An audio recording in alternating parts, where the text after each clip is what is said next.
அழைக்கிறார் இயேசு ஆண்டவர், ஆவலாய் நாம் செல்லுவோம்.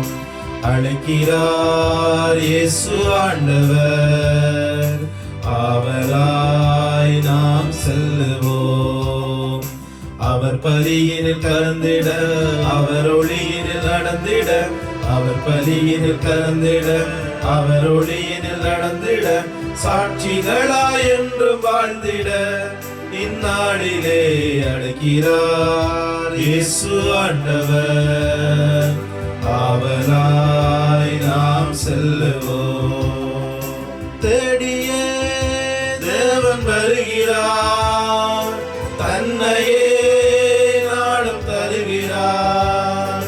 தோள்களில் நம்மை தாங்குவார், துயரினில் அவர் தேற்றுவார். சுமைகளை சுகங்களாக மாற்றுவார், வளமுடன் வாழும் வழியை காட்டுவார்.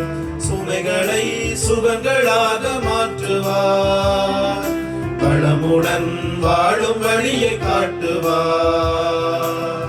பாருங்கள் ஓருடலாய் இணைந்திடுவோம், வானக தந்தையை நாம் வணங்கிடுவோம். அழைக்கிறார் இயேசு ஆண்டவர், ஆவலாய் நாம் செல்லுவோம். அழைக்கிறார் இயேசு ஆண்டவர், ஆவலாய் நாம் செல்லுவோம்.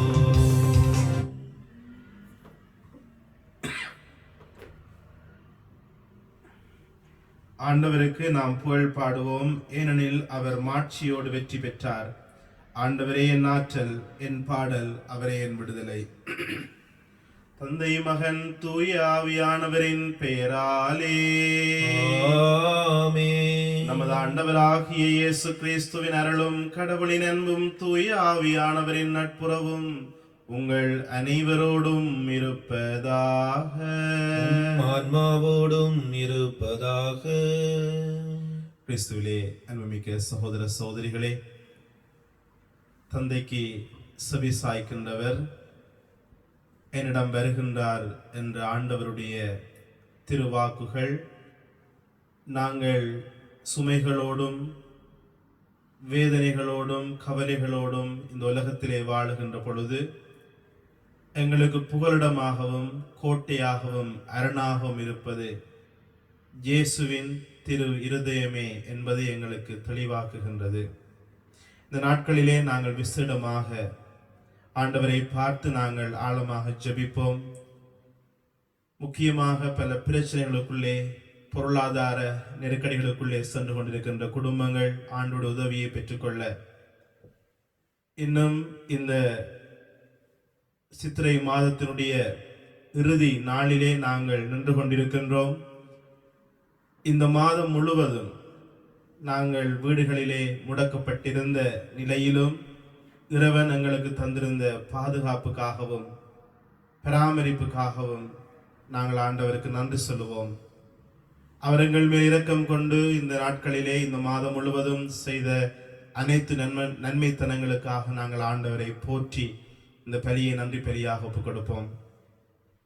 அத்தோடு இந்த பலியில் இறைவனடி சேர்ந்த சிவமாலை முத்து ரவீந்திரன் என்பவருடைய ஆண்மலை பாட்டிக்காக நாங்கள் மன்றாட அழைக்கப்படுகின்றோம்.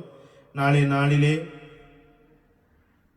சத்திர சிகிச்சைக்காக உட்படுத்தப்பட இருக்கின்ற பிரேமா என்கின்ற சகோதரிக்கு இறைவன் நிறைவான பாதுகாப்பையும் பராமரிப்பையும் கொடுக்க வேண்டும் என்று சொல்லியும், இறைவனுடைய நிறைவான வல்லமை இவரை எப்பொழுதும் தாங்க வேண்டும் என்று சொல்லியும் இந்த திருப்பலியில் நாங்கள் ஜெபிப்போம். திருப்பலி ஒப்புக் கொடுக்க நாங்கள் தகுதி பெறுகின்ற பொருட்டு நம்முடைய குறை குற்றங்களுக்காக விசேடமாக நாங்கள் செழிப்போடு வாழ்ந்த நாட்களிலே ஆண்டவர் இயேசுவை புறக்கணித்து இந்த உலக காரியங்களுக்கு பின்னாலே திரிந்த நிலைகளுக்காக ஆண்டவரை பார்த்து மன்னிப்பு கேட்போம்.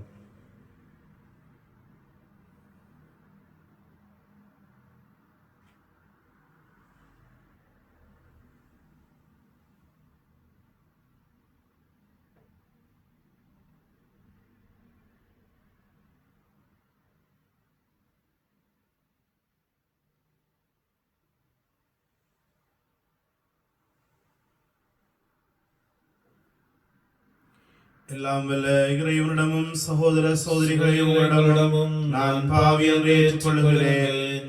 ஏழெண்டு சிந்தனையாலும் சொல்லாலும் செயலாலும் கடமையிலே தவறியதாலும் பாவங்கள் பல செய்தேன். என் பாவமே, என் பாவமே, என் பெரும் பாவமே. ஆகையால் பொருள் கனியான தூயமரியாவையும் வானதூதர் புனிதர் அனைவரையும் சகோதர சகோதரிகளே உங்களையும் நம் இறைவனாகிய ஆண்டவரிடம் எனக்காக வேண்டிக் கொள்ள மன்றாடுகின்றேன். எல்லாம் வல்ல இறைவன் நம் மீது இரக்கம் வைத்து நம் பாவங்களை மன்னித்து நம்மை நித்திய வாழ்வுக்கு அழைத்துச் செல்வாராக. ஆமென். உள்ளம் நொறுங்கி வருந்துவோரை குணமாக்க அனுப்ப பெற்ற ஆண்டவரே இரக்கமாயிரும். ஆண்டவரே இரக்கமாயிரும்.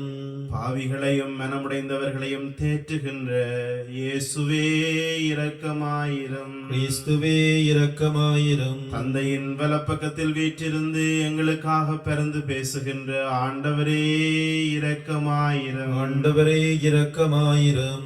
மன்றாடுவோமாக. என்றென்றும் உள்ள எல்லாம் வல்ல இறைவா, இந்த நாள்களில் உமது பரிவிரக்கத்தை நாங்கள் விரைவாக பெற்று அதனை முழுமையாக உணர்ந்து கொள்வோமாக. அதனால் பொய்மையின் இருளிலிருந்து நீர் எங்களை விடுவித்து உமது உண்மையின் படிப்பினைகளை நாங்கள் உறுதியாக பற்றி கொள்ள செய்வீராக. உம்மோடு தூய ஆவியானவரின் ஒன்றிப்பில் இறைவனாய் என்றென்றும் வாழ்ந்து ஆட்சி செய்கின்ற எங்கள் ஆண்டவரும் உம்முடைய திருமகனும் ஆகிய கிறிஸ்து வழியாக உம்மை மன்றாடுகின்றோம். ஆமென்.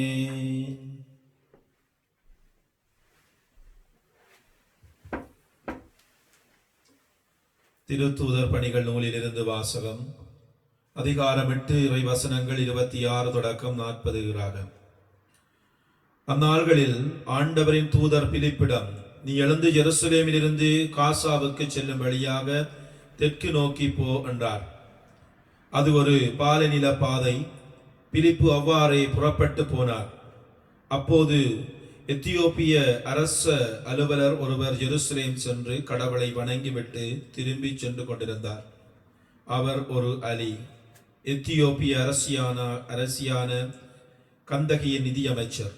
அவர் தமது தேரில் அமர்ந்து எசாயாவின் இறைவாக்கு நூலை படித்துக் கொண்டிருந்தார். தூய ஆவியார் பிலிப்பிடம், நீ அந்த நபரை தேடி நெருங்கிச் சென்று அந்த தேரை நெருங்கிச் சென்று அதனோடு கூடவே போ என்றார். பிலிப்பு ஓடி சென்று அவர் எசாயாவின் இறைவாக்கு நூலை வாசிப்பதை கேட்டு, நீர் வாசிப்பதன் பொருள் உமக்கு தெரிகின்றதா என்று கேட்டார். அதற்கு அவர், யாராவது விளக்காவிட்டால் எவ்வாறு என்னால் தெரிந்து கொள்ள முடியும் என கூறி தேரில் ஏறி தன்னோடு அமருமாறு பிலிப்பை அழைத்தார். அவர் வாசித்துக் கொண்டிருந்த மறைநூல் பகுதி பின்வருமாறு: அடிப்பதற்கு இழுத்துச் செல்லப்பட்ட ஆட்டுக்குட்டி போலும், ரோமம் கத்தரிப்போன் முன்னிலையில் கத்தாத செம்மறி போலும் அவர் தம் வாயை திறவாதிருந்தார். தாழ்வுற்ற நிலையில் அவருக்கு நீதி வழங்கப்படவில்லை. அவருடைய தலைமுறையை பற்றி எடுத்துரைப்பவன் யார்? ஏனெனில் அவருடைய உயிர்தான் எடுக்கப்பட்டு விட்டதே.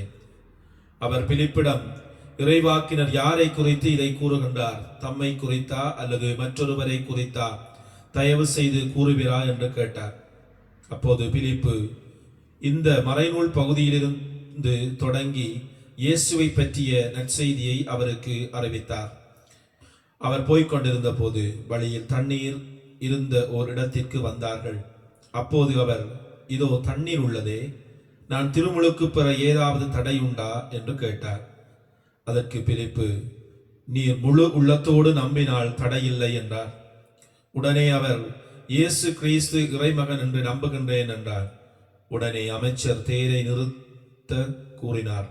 பிலிப்பு அமைச்சர் ஆகிய இருவரும் தண்ணீருக்குள் இறங்கினர். பிலிப்பு அவருக்கு திருமுழுக்கு கொடுத்தார். அவர்கள் தண்ணீரிலிருந்து வெளியேறிய உடனேயே ஆண்டவரின் ஆவியார் பிலிப்புவை எடுத்து சென்று விட்டார். அமைச்சர் அதன்பின் அவரை காணவில்லை. அவர் மகிழ்ச்சியோடு தம் வழியே சென்றார். பின்பு பிலிப்பு ஆசோத்து என்னும் இடத்தில் காணப்பட்டார்.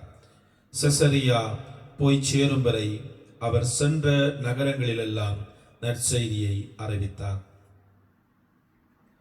இது ஆண்டவர் வழங்கும் அருள்வாக்கு. இறைவா உமக்கு நன்றி. பதிலுரை பாடலுக்கு உங்கள் பல்லவியாக.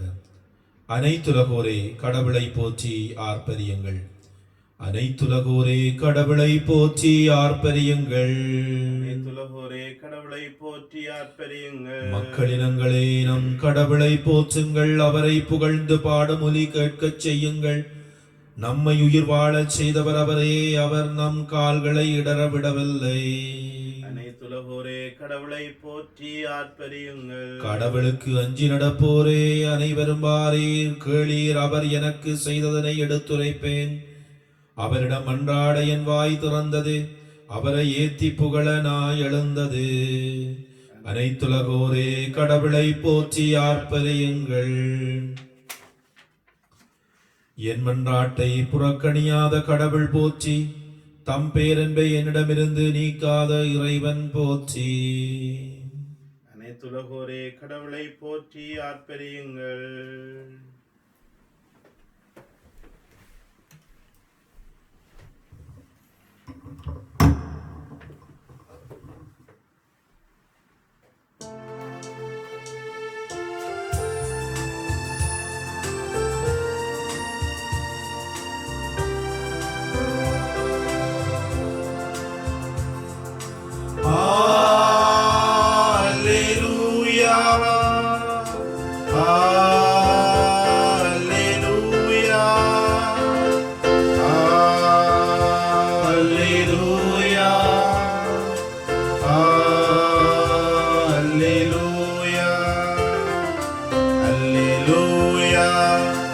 அல்லேலூயா, அல்லேலூயா, அல்லேலூயா.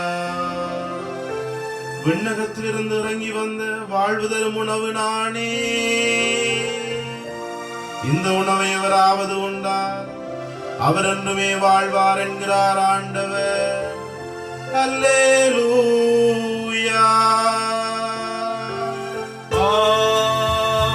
அல்லேலூயா, அல்லேலூயா, அல்லேலூயா, அல்லேலூயா. ஆண்டவர் உங்களோடு இருப்பாராக, ஆன்மாவோடும் இருப்பாராக. புனித ஜோவான் எழுதிய தூய நற்செய்தியிலிருந்து வாசகம். ஆண்டவரே மாட்சி உமதே. ஜோவான் எழுதிய நற்செய்தி அதிகாரம் 6 திருவசனங்கள் 44 தொடக்கம் 51 வரை. அக்காலத்தில் இயேசு யூதர்களை பார்த்து கூறியது, என்னை அனுப்பிய தந்தை ஈர்த்தால் ஒழிய எவரும் என்னிடம் வர இயலாது. என்னிடம் வருபவரை நானும் இறுதி நாளில் உயிர்த்தெழச் செய்வேன். கடவுள் தாமே அனைவருக்கும் கற்றுத்தருவார் என்று இறைவாக்கு நூல்களில் எழுதியுள்ளது. தந்தைக்கு செவிசாய்த்து அவரிடமிருந்து கற்றுக்கொண்ட அனைவரும் என்னிடம் வருவர். கடவுள் தாமே கற்றுத்தருவார் என்பதிலிருந்து தந்தையை எவராவது கண்டுள்ளார் என்று பொருள் கொள்ளக்கூடாது. கடவுளிடமிருந்து வந்தவர் மட்டுமே கடவுளை கண்டுள்ளார். உறுதியாக உங்களுக்கு சொல்கிறேன், என்னை நம்புவோர் நிலை வாழ்வை கொண்டுள்ளனர். வாழ்வு தரும் உணவு நானே. உங்கள் முன்னோர் பாலை நிலத்தில் மன்னாவை உண்ட போதிலும் இறந்தனர். உண்பவரை இரவாமல் இருக்கச் செய்யும் உணவு விண்ணகத்திலிருந்து இறங்கி வந்த உணவே. விண்ணகத்திலிருந்து இறங்கி வந்த வாழ்வு தரும் உணவு நானே. இந்த உணவை எவராவது உண்டால் அவர் என்றுமே வாழ்வார். எனது சதியை உணவாக கொடுக்கிறேன், அதை உலகு வாழ்வதற்காகவே கொடுக்கிறேன் என்றார். இது கிறிஸ்து வழங்கும் நற்செய்தி. கிறிஸ்துவே உமக்கு புகழ்.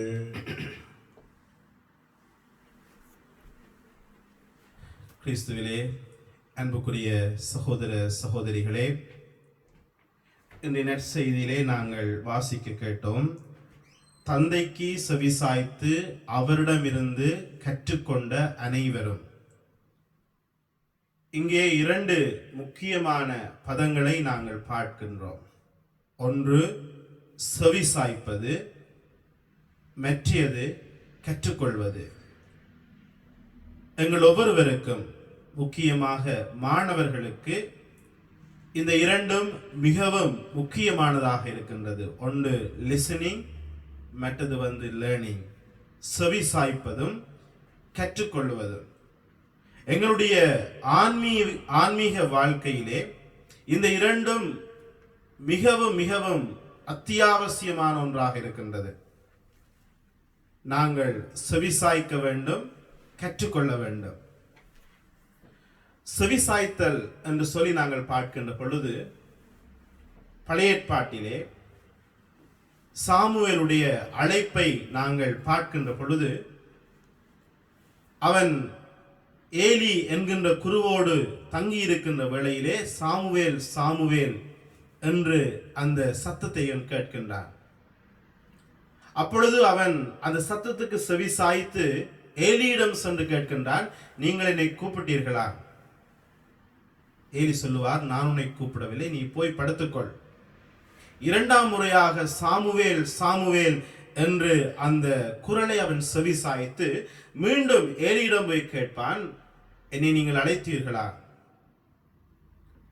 அப்பொழுது ஏலி புரிந்து கொள்ளுகின்றார், இவன் ஆண்டவருடைய குரலுக்கு செவி சாய்க்கின்றார்.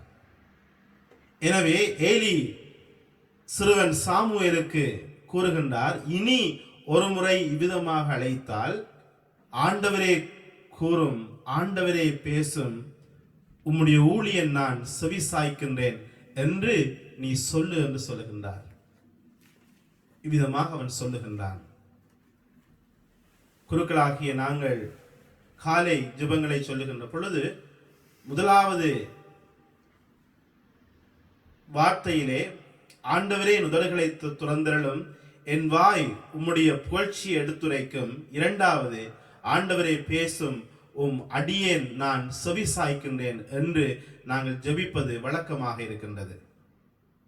திருப்பாடலிலே நாங்கள் பார்க்கின்றோம், இன்று நீங்கள் என்னுடைய குரலுக்கு செவி சாய்ப்பீர்களா என்று ஆண்டவர் மிகுந்த கனத்த உள்ளத்தோடு இஸ்ராயேல் மக்களை பார்த்து கேட்டதை நாங்கள் வாசிக்கின்றோம். அன்று பாலை நிலத்தில் மாசாவிலும் மெரிபாவிலும் செய்ததைப் போல உங்களுடைய இருதயத்தை கடினப்படுத்திக் கொள்ளாமல் இன்று என்னுடைய குரலுக்கு நீங்கள் செவி சாய்ப்பீர்களா என்று திருப்பாடல் 95 நாங்கள் வாசிக்கின்றோம். ஆகவே செவி சாய்த்தல் என்று சொல்லுவது, நாங்கள் பிதாவானவருக்கு செவி சாய்க்கின்ற பிள்ளைகளாக நாங்கள் இந்த உலகத்திலே வாழ அழைக்கப்படுகின்றோம். இன்றைக்கு எங்களுடைய குடும்பங்களை பார்க்கின்ற பொழுது, எப்பொழுது குடும்பத்திலே பிரச்சனை தோன்றுகின்றது என்று சொன்னால், இந்த செவி சாய்த்தல் மறுக்கப்படுகிற பொழுது, இந்த செவி சாய்த்தல் ஆனது அங்கே செய்யப்படாமல் இருக்கின்ற பொழுதுதான் குடும்பங்களிலே பிரச்சனை ஆரம்பிக்கின்றது. கணவன் சொல்லுகின்ற விடயங்களுக்கு மனைவி செவி சாய்ப்பதில்லை, மனைவி சொல்லுகின்ற விடயங்களுக்கு கணவன் செவி சாய்ப்பதில்லை, பெற்றோர்கள் சொல்லுகின்ற விடயங்களுக்கு பிள்ளைகள் செவி சாய்ப்பதில்லை, பிள்ளைகள் தங்களுடைய பிரச்சனைகளை பெற்றோர்களுக்கு சொல்லுகின்ற பொழுது பெற்றோர்கள் அதற்கு செவி சாய்ப்பதில்லை. இதில் தான் குடும்பத்திலே பல பிரச்சனைகள் ஆரம்பமாகின்றது. அதிலும் முக்கியமாக பெற்றோர்களுடைய சொல்லை கேட்கவில்லை என்று சொன்னால் அந்த பிள்ளையினுடைய வாழ்க்கை சீரழிந்து போகின்றது. ஏனென்றால் அந்த பிள்ளை மீது கரிசனை கொண்டு பெற்றோர்கள் பல காரியங்களை சொல்லுகின்றார்கள்.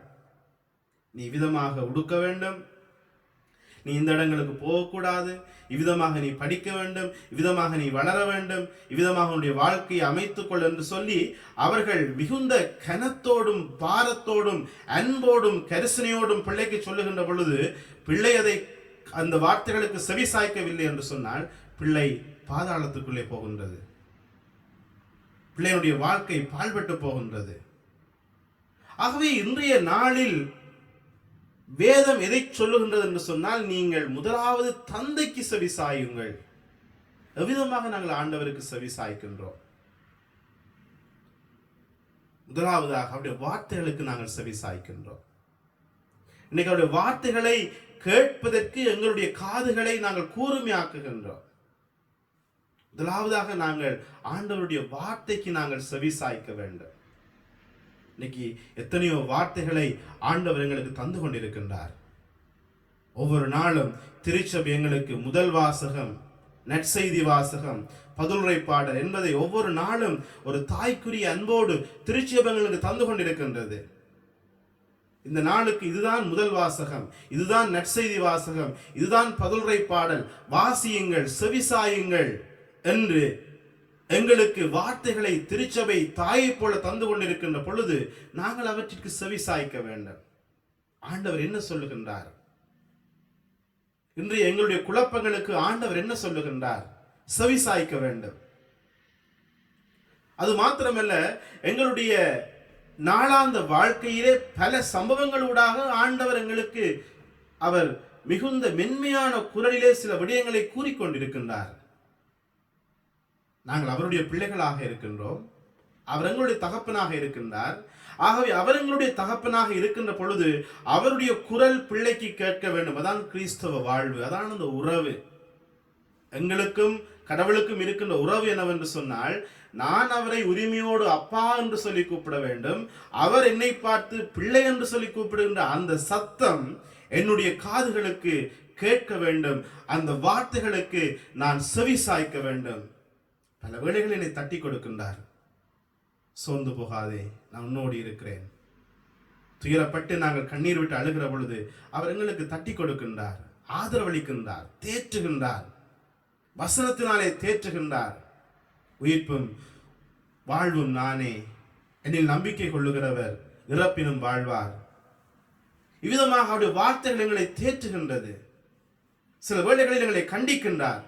ஊனியல்பின் இச்சைகளின் படி நீங்கள் வாழ்ந்தால் மடியத்தான் போகின்றீர்கள். ஊனியல்பின் இச்சைகளுக்கும் ஆவியானவருக்கும் தொடர்பு இல்லை என்று சொல்லி கடிந்து கொள்ளுகின்றார். இந்த வார்த்தைகள் எங்களுடைய காதுகளிலே கேட்க வேண்டும். அந்த வார்த்தைகளுக்கு நாங்கள் செவி சாய்க்க வேண்டும்.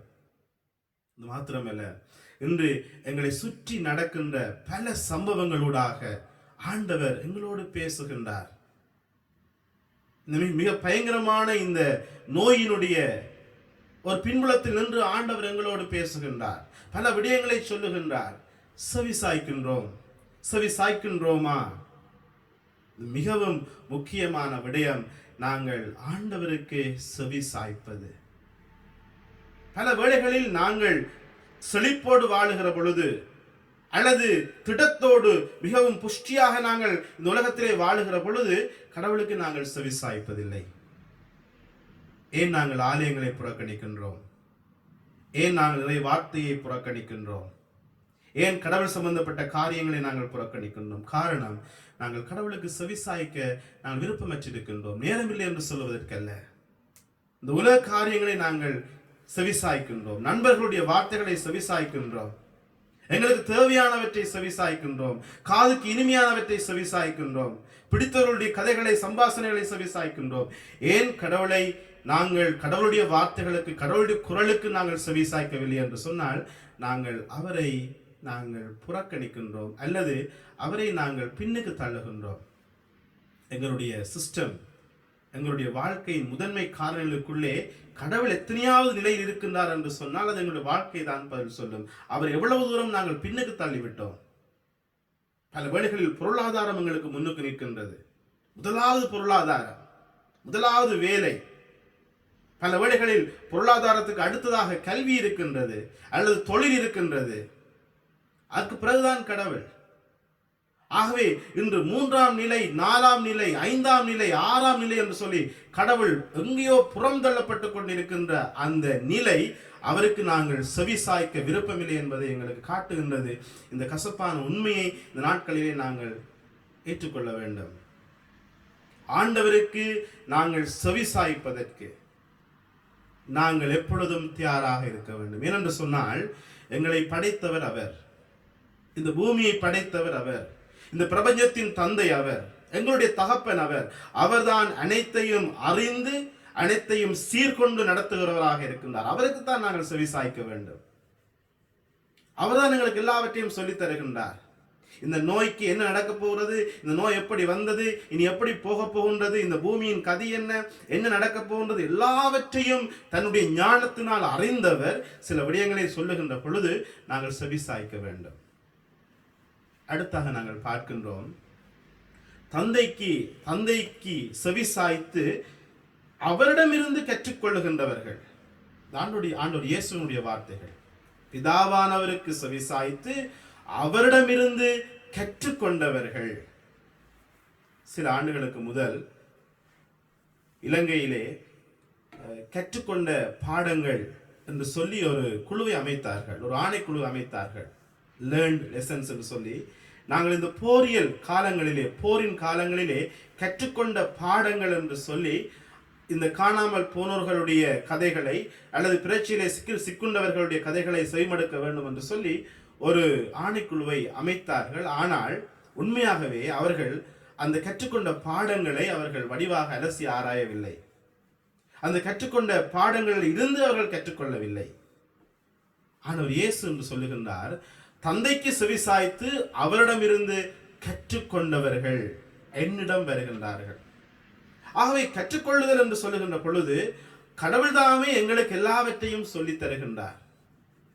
இன்னைக்கு நாங்கள் பார்க்கின்றோம், பல விடயமான பல விளக்கங்களை நாங்கள் பார்க்கின்றோம், எக்ஸ்பிளனேஷன்ஸ் பல இன்று வாட்ஸ்அப் ஊடாக அல்லது வைபர் ஊடாக அல்லது யூடியூப் வழியாக பல விளக்கங்கள் எங்களுக்கு வந்து கொண்டிருக்கின்றது.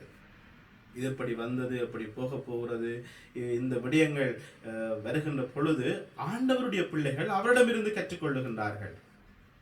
இன்றைக்கு எங்களுடைய குடும்பங்களிலே பிரச்சனைகள் வருகின்ற பொழுது நாங்கள் கடவுளிடமிருந்து கற்றுக்கொள்ளுகின்றோம். அவர் எங்களுக்கு கற்றுத்தருகின்றார்.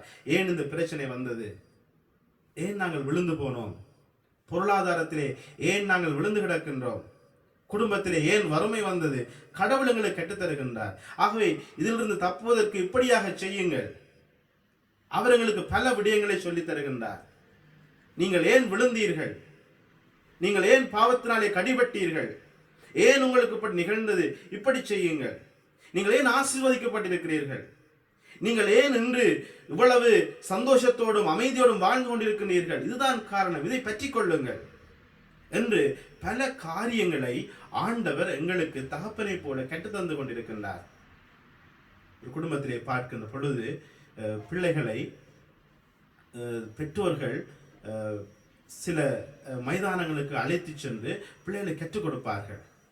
அவ்விதமாக ஒரு சைக்கிளை ஓடுவது என்று சொல்லி ஒரு தகப்பன் பிள்ளைக்கு கற்றுக் கொடுப்பதை நாங்கள் பார்த்திருக்கின்றோம். அல்லது சின்ன பிள்ளை வந்து தவழுகின்ற பிள்ளைக்கு நடக்க தாயானவள் கற்றுக் கொடுக்கின்றாள். கையை பிடித்து தூக்கி விடுகின்றாள், பிள்ளை விழுந்து விடுகின்றது, திருப்பி கையை பிடித்து தூக்குகின்றாள், சில வேளை தூக்காமல் விட்டு விடுகின்றாள், தானாக எழும்பட்டும், தானாக என்னை நோக்கி விரட்டும். எப்பொழுது பிள்ளை அழுகின்றோ அந்த நேரத்திலே ஓடி போய் தூக்கி கொள்ளுகின்றார். பிள்ளைகளுக்கு பெற்றோர்கள் கற்றுக் கொடுக்கின்றார்கள், ஆண்டவரும் எங்களுக்கு கற்றுத்தருகின்றார், பல காரியங்களை கற்றுத்தருகின்றார். ஆகவே இந்த செவிசாய்த்தலும் கற்றுக்கொள்ளுதலும் இருக்கிற பொழுது தந்தையிடம் பிதாவானவருக்கு நாங்கள் செவிசாய்த்து அவரிடமிருந்து கற்றுக்கொள்ளுகின்ற பொழுது நாங்கள் இயேசுவிடம் வருகிறோம். இன்றைய நாளிலே மன அழுத்தத்தை பற்றி நான் உங்களுக்கு ஒரு சிறிய குறிப்பு நான் கூறியிருந்தேன். இயேசுவிடம் வாருங்கள். பல வேளைகளில் பலருக்கு அந்த வார்த்தைகள் ஒரு குழப்பத்தை தந்திருக்கலாம். இயேசுவிடம் வந்தால் எல்லாம் முடியுமா, எங்களுடைய பிரச்சனைகளுக்கு தீர்வு வருமா, நாங்கள் படுகின்ற பொருளாதார கஷ்டங்களுக்கு தீர்வு வருமா? சிலர் சலித்துக் கொள்கின்றார்கள், இயேசுவிடம் போய் என்னத்தை கண்டது. ஆனால் எங்களுக்கு முழு தீர்வும், சகல பிரச்சனைகளுக்கு தீர்வும் ஆண்டவர் இயேசுவிடம் தான் இருக்கின்றது. பல வேளைகளில் இந்த உலக வழிமுறைகளை நாங்கள் பின்பற்றி பின்பற்றி பின்பற்றி ஆன்மீகத்தை நாங்கள் புறக்கணித்து விட்டோம். அதாவது கடவுள் ஒருவரை தந்தால் திரட்டும், திராட்டில் விரட்டும், ஒரு ட்ரை பண்ணி பார்ப்போம். ஆகவே ஆண்டவர் இயேசு சொல்லுகின்றார், தந்தையிடமிருந்து செவிசாய்த்து அவரிடமிருந்து கற்றுக்கொண்டவர்கள் தான் அவர்கள் என்னிடம் வருகின்றார்கள். ஆகவே என்னிடம் வருகிறவர்கள் நித்திய வாழ்வை பெற்றுக் கொள்ளுகின்றார்கள். நாங்கள் ஆண்டவருக்கு செவிசாய்த்து அவரிடமிருந்து கற்றுக்கொள்ளுகின்ற பொழுதுதான் நாங்கள் இயேசுவை சொந்த இரட்சகராக ஏற்றுக்கொள்ளுகின்றோம். யார் உங்களுடைய வீடுகளிலே ஆண்டவர் இயேசுவை உங்களுடைய சொந்த இரட்சகராக ஒவ்வொருவரும் உங்களுடைய மனதிலே ஏற்றுக்கொண்டு, இயேசுதான் எனக்கு எல்லாம், இயேசு என்னை கைவிட மாட்டார், இயேசு என் பக்கத்திலே இருக்கின்றார். வேதம் சொல்லுகிறது, சிங்கக்குட்டிகள் ஒருபோதும் தாழ்ச்சி அடைந்து பட்டினி கிடக்காது. ஆனால் சிங்கக்குட்டிகள் தாழ்ச்சி அடைந்து பட்டினி கிடந்தாலும் ஆண்டவரை தேடுவோருக்கு ஒரு குறையும் ஒரு பொழுதும் ஏற்படாது. ஏனென்று சொன்னால் ஆண்டவர் அவர்களோடு இருந்து அவர்களுக்கு அனைத்தையும் கற்றுக் கொடுக்கிறார். நாங்கள் அப்பங்கள் பருகிய சம்பவத்திலே நாங்கள் பார்க்கின்றோம். சில நாட்களுக்கு முதல் நாங்கள் அதை வாசித்தோம். மக்கள் இயேசுவிடம் உணவு கேட்கவில்லை, திருத்துவர் உணவு கேட்கவில்லை. இயேசு சொன்னார், உணவு கொடுங்கள் இவர்களுக்கு.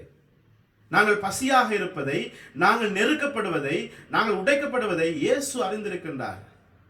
வருத்தப்பட்டு பாரம் சுமக்கிறவர்களே, சுமை சுமந்து சோர்ந்திருக்கிறவர்களே, என்னிடம் வாருங்கள்.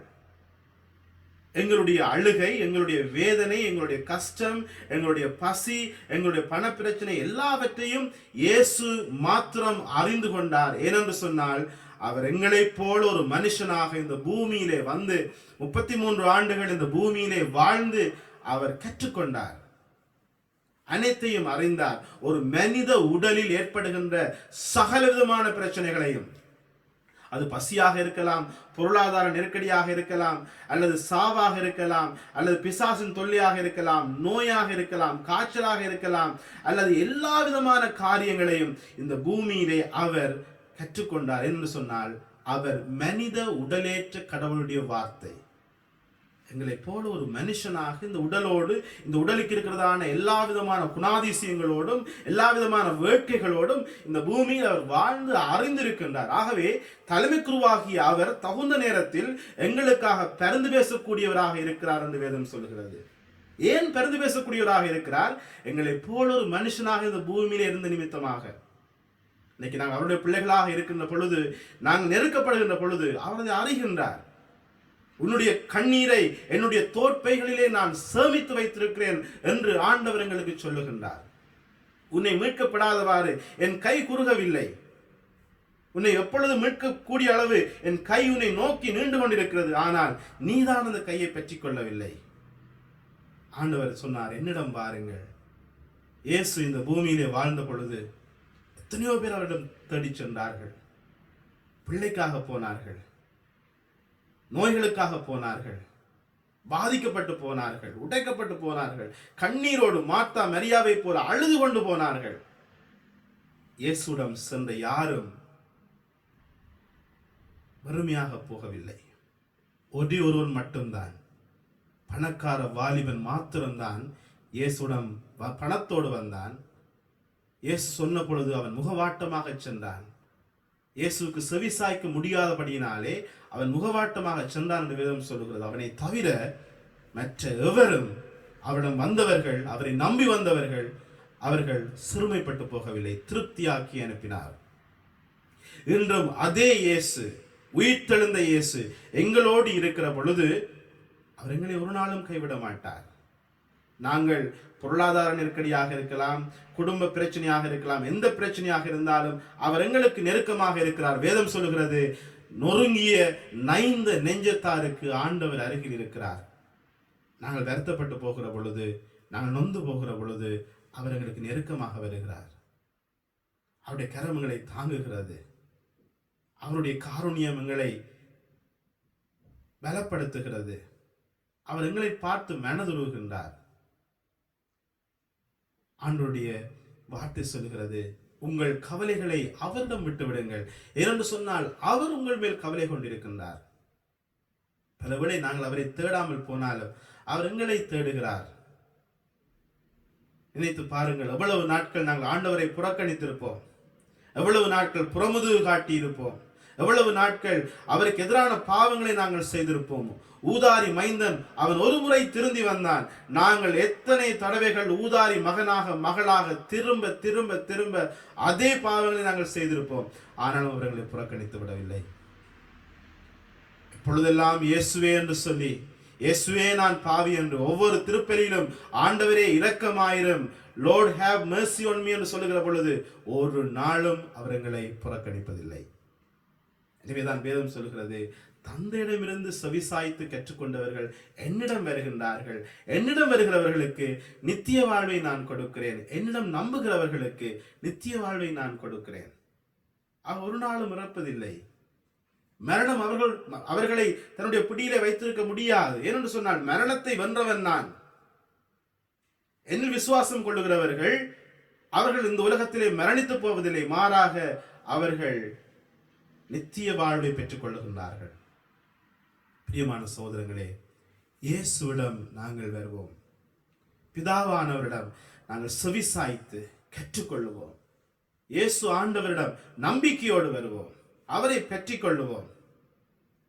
அன்று அந்த கனானிய பெண் சொன்னது போல, ஆண்டவரே உம்முடைய மேசிலிருந்து விழுகின்ற அந்த ரொட்டி துண்டுகளை நாய்கள் தின்னுமே என்று சொன்னதைப் போல நாங்கள் விசுவாசத்தோடு அவரை பார்த்து கேட்போம்.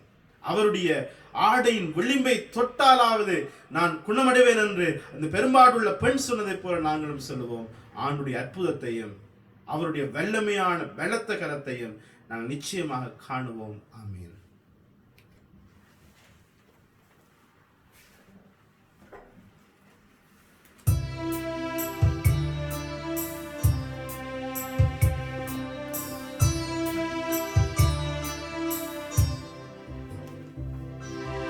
எல்லாம் தருகின்றேன், என்னையும் தருகின்றேன். எல்லாம் தருகின்றேன், என்னையும் தருகின்றேன்.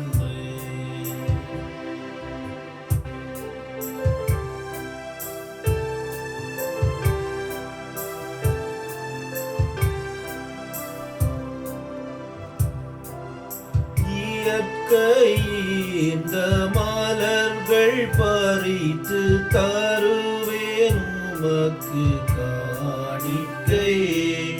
இயற்கையின் மலர்கள் பறித்து தருவேன் உமக்கு காணிக்கை. உழைப்பின் பயனாய் கிடைத்த பொருள் என்னோடு இணைத்து தருகின்றேன், என்னோடு இணைத்து தருகின்றேன். எல்லாம் தருகின்றேன், தந்தாய் என்னையும் தருகின்றேன். சகோதர சகோதரிகளே, என்னுடைய உங்களையுமான இந்த பலி எல்லாம் இல்ல தந்தையாகிறவனுக்கு கேட்டதாகும்படி மன்றாடுங்கள். ஆண்டவர் தமது திருப்பேரின் புகழ்ச்சிக்காகவும் ஆட்சிக்காகவும் நமது நன்மைக்காகவும் துரித திரு அவை அனைத்து நலனுக்காகவும் உமது கையிலிருந்து இப்பலியை ஏற்றுக்கொள்வாராக. இறைவா, இந்த பலியின் வணக்கத்துக்குரிய பரிமாற்றத்தினால் எங்களை உமது உன்னதமான ஒரே இறையல்பில் பங்கு பெற செய்ய உம்மை வேண்டுகின்றோம். அதனால் உமது உண்மையை அறிந்து கொண்ட நாங்கள் அதை தகுதியான செயல்களினால் உமதாக்கிக் கொள்வோமாக. எங்கள் ஆண்டவராகிய கிறிஸ்து வழியாக உம்மை மன்றாடுகின்றோம். ஆமென். ஆண்டவர் உங்களோடு இருப்பாராக, ஆன்மாவோடும் இருப்பாராக. இதயங்களை ஆண்டவரிடம் எழுப்புங்கள். ஆண்டவரிடம் எழுப்பியுள்ளோம். நம் இறைவனாகிய ஆண்டவருக்கு நன்றி கூறுவோம். அதுவே தகுதியும் நீதியுமானது.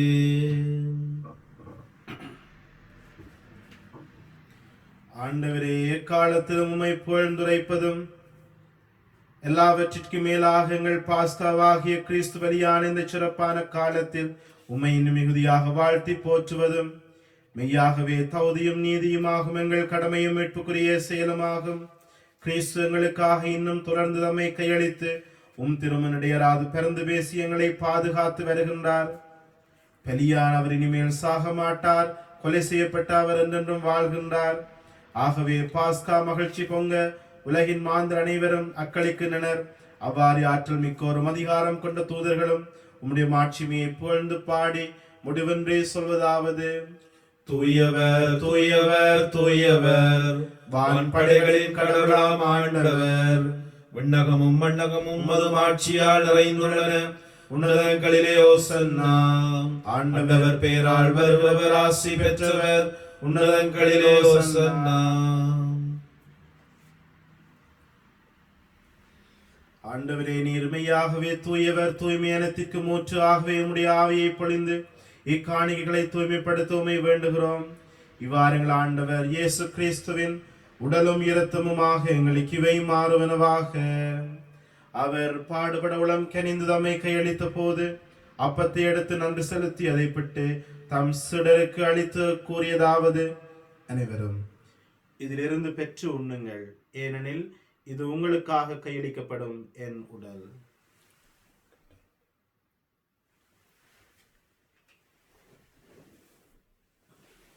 அவனமே இரவிருந்து இறந்திய பின் கிண்ணத்தையும் எடுத்து மீண்டும் நன்றி கூறி தம் சிறர்களுக்கு அளித்து அவர் கூறியதாவது: அனைவரும் இதிலிருந்து பெற்று பருகுங்கள், ஏனெனில் இது புதிய நிலையான உடன்படிக்கைக்குரிய என் இரத்தத்தின் கிண்ணம்.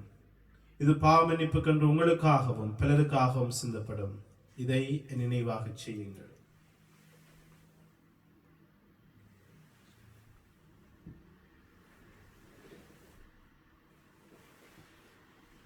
நம்பிக்கையின் மறை பொருள். உலகின் மீட்பரே, எங்களை மீட்டருளும். உமது சிலுவையினாலும் உயிர்ப்பினாலும் எங்களுக்கு விடுதலை அளித்தவர் நீரே. ஆகவே ஆண்டவரே, நாங்கள் கிறிஸ்துவின் இறப்பினையும் உயிர்ப்பினையும் நினைவு கூர்ந்து வாழ்வருகின்ற அப்பத்தையும் மீட்பளிக்கும் கிண்ணத்தையும் உமக்கு ஒப்புக் கொடுக்கின்றோம். திருமுன்று ஊழியம் புரிய தகுந்தவர்கள் என்று எங்களை ஏற்றுக்கொண்டீர். எனவே உமக்கு நன்றி செலுத்துகின்றோம். மேலும் கிறிஸ்துவின் உடலிலும் இரத்தத்திலும் பங்கு கொள்ளுகின்ற எங்களை தூயாவியார் ஒன்று சேர்க்க வேண்டும் என உம்மை தாழ்மையோடு மன்றாடுகின்றோம்.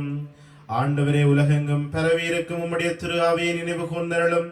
எங்கள் திருத்தந்தை பிரான்சிஸ், எங்கள் ஆயர் ஜோன், எல்லா திருநிலையராகிய அனைவரோடும் உமது திரு அவை அன்பில் நிறைவு பெறச் செய்தருளும். நீர் உலகிலிருந்து உம்மிடம் அழைத்துக் கொண்ட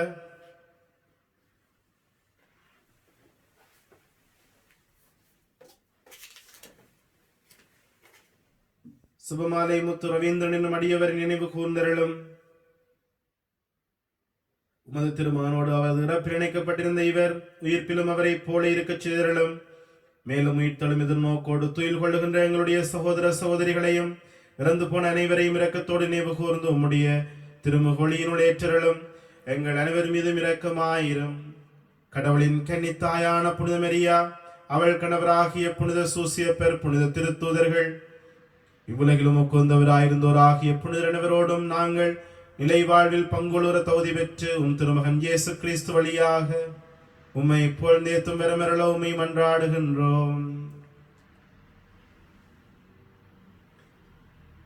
இவர் வழியாக இவரோடு இவரில் எல்லாம் வல்ல இறைவனாகிய தந்தையே, தூயாவியானவரின் ஒன்றிப்பில் எல்லா புகழும் ஆட்சியும் என்றென்றும் உமக்கு உரியதே. ஆமென். பலவிதமான பிரச்சனைகளோடும் கவலைகளோடும் வாழுகின்ற குடும்பங்களுக்காக நாங்கள் ஆண்டவரை பார்த்து மன்றாடுவோம். முக்கியமாக பொருளாதார சிக்கல்களிலே இருக்கின்ற குடும்பங்களுக்கு இறைவனுடைய விசேடமான உதவிக்காக நாங்கள் ஜெபிப்போம். அவர்கள் தங்களுடைய பிரச்சனைகளை மற்றவர்களோடு பகிர்ந்து கொள்ளவும், மற்றவர்கள் அவர்களுக்கு உதவுகின்ற நல்ல மனதை கொண்டிருக்கவும், அத்தோடு இந்த பலியிலே நாங்கள் ஜெபிக்கின்ற பிரேமா என்கின்ற சோதனையுடைய சத்த சிகிச்சை நல்லபடியாக அமைய வேண்டும் என்று சொல்லி விண்ணத்தந்தையை பார்த்து நாங்கள் ஜெபிப்போம். விண்ணுலகில் இருக்கிற எங்கள் தந்தையே, உமது பெயர் தூயதென போற்ற பெருக, உமது ஆட்சி பெருக, உமது திருமணம் விண்ணுலகில் நிறைவேறுவது போல மண்ணுலகிலும் நிறைவேறுக. எங்கள் அன்றாட உணவை எங்களுக்கு தாரும். எங்களுக்கு எதிராக குற்றம் செய்வோரை நாங்கள் மன்னிப்பது போல எங்கள் குற்றங்களை மன்னியும். எங்களை சோதனைக்குட்படுத்தாதேயும், தீமையிலிருந்து எங்களை விடுவித்தருளும். ஆண்டவரே, தீமையினத்திலிருந்து எங்களை விடுவித்து எங்கள் வாழ்நாளில் அமைதியை கனிவுடலுமே மன்றாடுகிறோம். உம்முடைய இரக்கத்தின் உதவியால் நாங்கள் பாவத்திலே இருந்து எப்போதும் விடுதலை பெற்று யாதொரு கலக்கமின்றி நலமாயிருப்போமாக. நாங்கள் எதிர்நோக்கி இருக்கின்ற பேரின்பத்துக்காகவும் எங்கள் மீட்பராகிய இயேசு கிறிஸ்துவின் வருகைக்காகவும் மகிழ்ச்சியோடு காத்திருக்கின்றோம். ஏனெனில் ஆட்சியும் வல்லமையும் ஆட்சியும் என்றென்றும் உமதே. ஆண்டவரே இயேசு கிறிஸ்துவே, அமைதியை உங்களுக்கு விட்டு செல்கிறேன், என் அமைதியை உங்களுக்கு அளிக்கிறேன் என்று உம்முடைய திருத்துவர்களுக்கு மொழிந்தீரே. எங்களுடைய பாவங்களை பாராமல் உம்முடைய திரு அவை நம்பிக்கையை கண்ணோக்கி அதற்கு அமைதியையும் ஒற்றுமையும் அளித்துள்ள திருவுளம் கொள்வீராக. என்றென்றும் வாழ்ந்து ஆட்சி செய்கிறவர் நீரே. ஆமென். ஆண்டவருடைய அமைதி உங்களோடு என்றும் இருப்பதாக, ஆன்மாவோடும் இருப்பதாக. ஒருவர் மற்றவருக்கு உயிர்த்தாண்டவருடைய அமைதி அறிவித்துக் கொள்வோம். உங்களுக்கு அமைதி உண்டாகுக. உலகின் பாவங்களை போக்கும் இறைவனின் செம்மறியே, எங்கள் மேல் இரக்கமாயிரும். உலகின் பாவங்களை போக்கும் இறைவனின் செம்மறியே, எங்கள் மேல் இரக்கமாயிரும். உலகின் பாவங்களை போக்கும் இறைவனின் செம்மறியே, எங்களுக்கு அமைதியை அளித்தருளும்.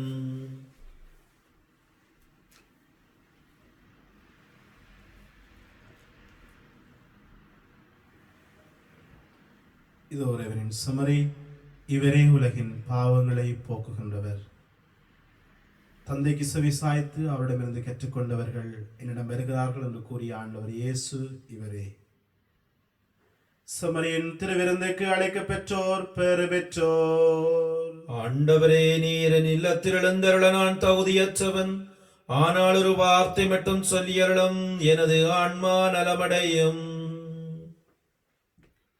கிறிஸ்துவின் திருவிழின் இரத்தம் என்னை காத்து எனக்கு நித்திய வாழ்வளிப்பதாக.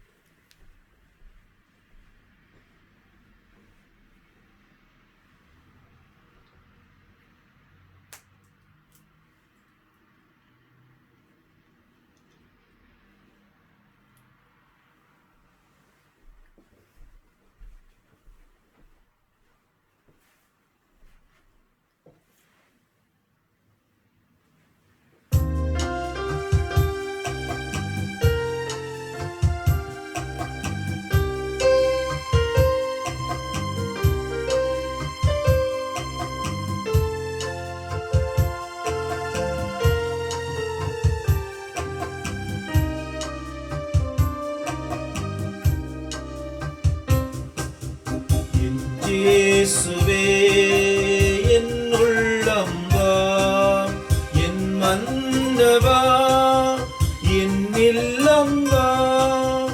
ஏங்கி தாவிக்கும் ஏக்கம் காணிக்க, ஏங்கி தாவிக்கும் ஏக்கம் காணிக்க, இதய தலைவா எழுந்து வா. வா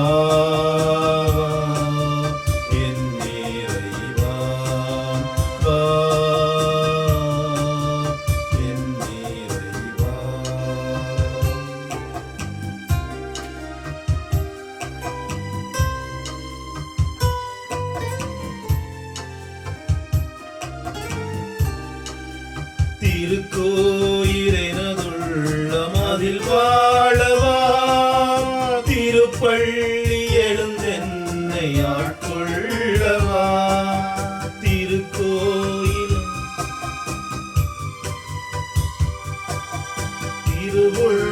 திருவுள்ளமென்றென்னில் நிறைவேற்றவா.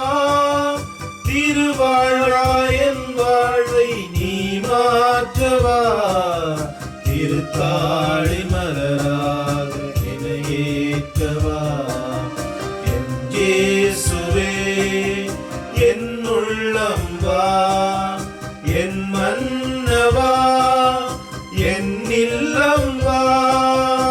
ஏங்கி தாவிக்கும் ஏக்கம் காணி, ஏங்கி தாவிக்கும் ஏக்கம் காணி, இதய தலைவா எழுந்து வா.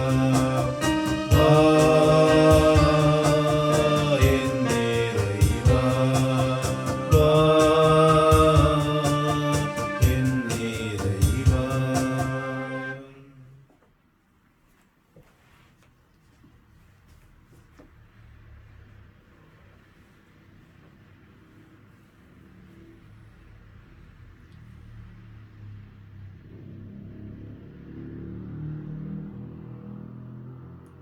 வாழ்வோர் இனி தங்களுக்கென்று வாழாமல் தங்களுக்காக இறந்து உயிர்த்தெழுந்தவருக்காக வாழ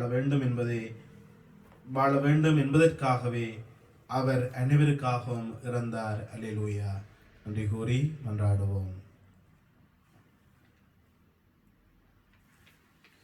ஆண்டவரே, விண்ணக மர நிகழ்வுகளினால் நீர் நிறைவு செய்தும் மக்களுடன் கனிவாய் தங்கியிருக்கோமை வேண்டுகின்றோம்.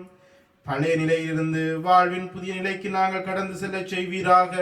எங்கள் ஆண்டவராகிய கிறிஸ்து வழியாக உம்மை மன்றாடுகின்றோம். ஆமென். ஆண்டவர் உங்களோடு இருப்பாராக, ஆன்மாவோடும் இருப்பாராக. எல்லாம் வல்ல இறைவன் தந்தை, மகன், தூய ஆவியானவர் உங்கள் அனைவரோடும் இருப்பாராக. ஆன்மாவோடும் இருப்பாராக. கிறிஸ்துவின் அன்பில் நிலைத்திருந்து அவர் தருகின்ற அமைதியில் வாழுங்கள். இறைவனுக்கு நன்றி.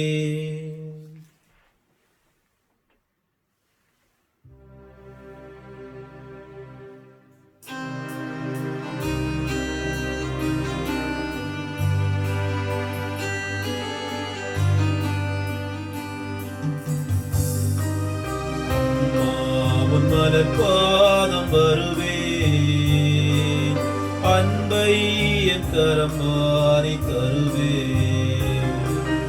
அம்மா உன் மலர்பாதம் வருவேன், அன்பை உன் கரம் மாறி தருவேன். கனிவான அருளாலே அணைப்பார், இனிதான பொருளாகி வா. அம்மா உன் மலர்பாதம் வருவேன், அன்பை என் கரம் மாறி தருவேன். பாவங்கள் நிழலில் பாவியுயிர் தேடி உன் பாதம் நான் சரணம். பாவங்கள் நிழலில் பாவியுயிர் தேடி உன் பாதம் நான் சரணம். காலங்கள் மாறும், கவலைகள் தீரும், காலங்கள் மாறும், கவலைகள் தீரும். அருளே நீ வடிவான தாயே. அம்மாவின் மலர்பாதம் வருவேன், அன்பை என் கரம் வாரி தருவேன். அம்மாவின் மலர்பாதம் வருவேன், அன்பை உன் கரம்